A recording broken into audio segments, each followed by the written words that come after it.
Start.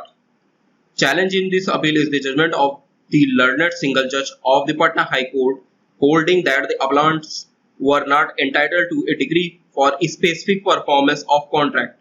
Stop. In a second appeal filed by the respondent, the judgment and degree of the trial court as affirmed by the first appellate court were reserved and the suit of the plaintiff was dismissed. Stop. Originally, the suit was filed by the husband of appellant number 1. After death of appellant number 1, his legal heirs were substituted. Stop. The High Court proceeded on the basis that the plaintiff had not proved that he was ready and willing to perform his part of the contract. Stop. There was neither pleading nor evidence was tendered in terms of requirement of section 16 within bracket C of the Specific Relief Act 1963. Stop. Learned counsel for the appellants highlighted as to how the judgment of the High Court suffers from various infirmities both factually and on principle of law. Stop.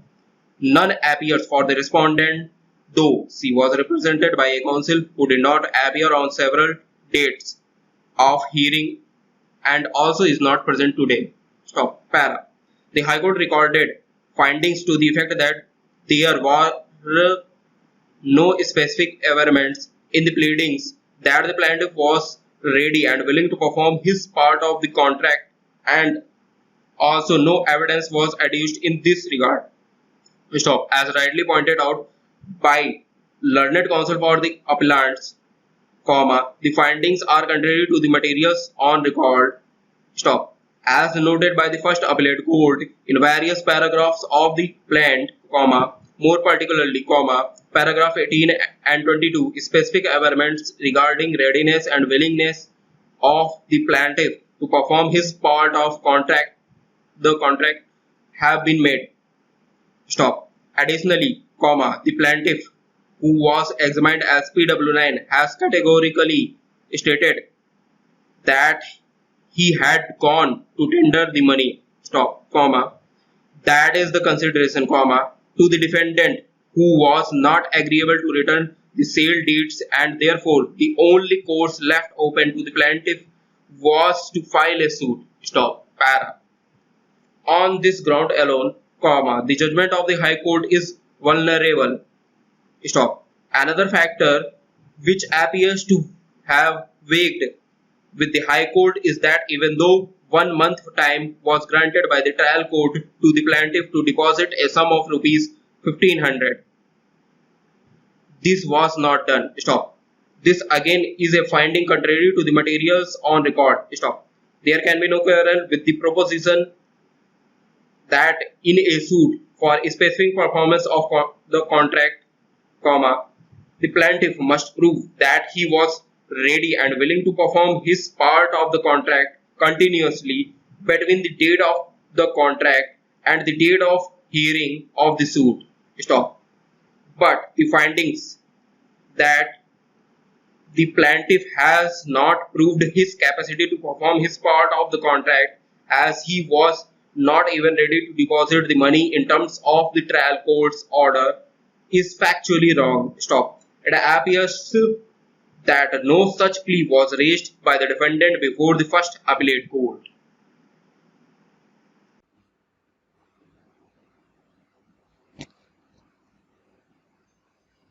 Now let us see outlines of this matter. Specific performance of contract. Specific performance of contract. Next, judgment and decree of the trial court as affirmed. See this.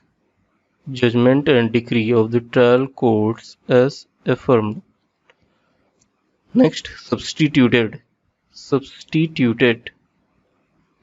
Having. Next, there were no specific averments in the pleadings. There were no specific averments in the pleadings. Or we can also write like this. There were no specific averments in the pleadings.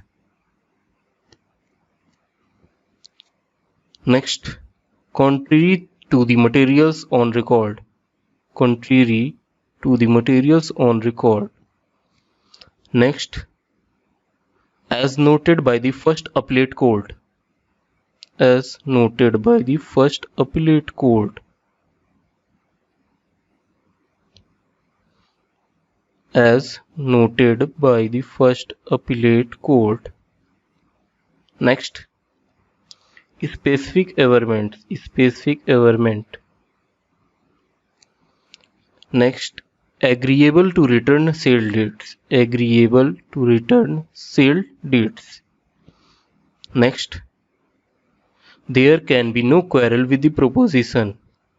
There can be no quarrel with the proposition.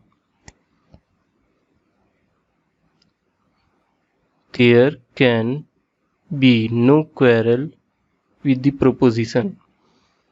Next, it appears that no such plea.